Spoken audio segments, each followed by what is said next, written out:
Hi. Well, what we got here is a 1992 Honda Accord with a 2.2 liter engine that I just put in for a guy, and it ran great, except for a little idle issue, up and down a little bit until it warmed up. Then it was fine. Good throttle response, everything was fine. So I was charging the air conditioning, and hit the key, and it made that sound, like there was no compression, and I just stopped right there, let go of the key. Because normally you can, if the belt goes, just cranking the engine, you'll wipe out all the intake valves, and there's 8 of them. This is 4 valves per cylinder. So I made this device up here. It's basically just the tip of a compression gauge, some brass and copper, and a pressure regulator, so that I could inject air into the cylinder at a low enough pressure that it wouldn't want to rotate the engine backwards or any of that weird stuff. If there is any mechanical issues, I didn't want that.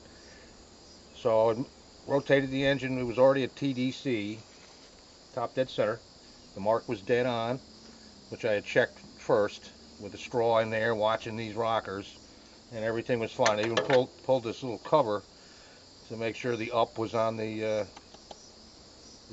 cam sprocket. It was.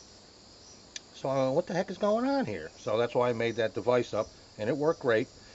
So I checked this cylinder and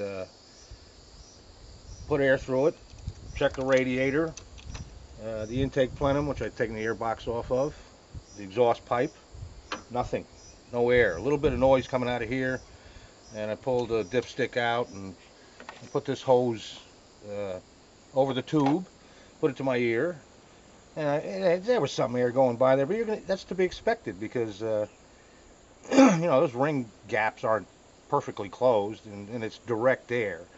And I just didn't seem sufficient enough. Looking at the gauge, it wasn't depleting the air supply, and I thought, this is really weird.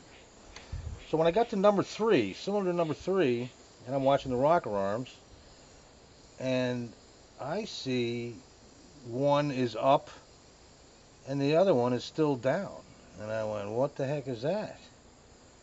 So I came over and felt it, and it was loose. And then I went, oh my God, I bent the valve. And then a couple of seconds later, I checked it again. And I went, wait a minute, what's going on? So I'll do a reenactment of that situation by manually opening the valve. The cylinder is at top dead center, so we're okay there. And I'll open this up,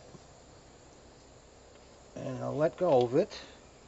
And as you can see, there's a lot of play there. And as I do this, you'll see it get less and less until it finally gets to normal valve lash. So, how did that happen? Well, we don't know. This could be Grandpa's motor. And I did detect the smell of some pretty rank gas coming out of the exhaust when I was back there. See, that valve's not too bad. It's all right.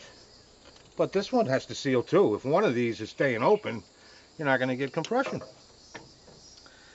So I'm not sure what to do here. I could possibly get to the valves through take the intake manifold off. I know I could get to them if I take the head off, but man, I don't want to do that job. Actually, what I could do is pull this injection rail, pull the injectors, take the rocker arms off so all the valves will be closed, and put some seafoam down in there and let it sit, and then vacuum that out and blast it with air. Try the test again, and maybe that'll do it. Well, we'll see. Thanks for watching.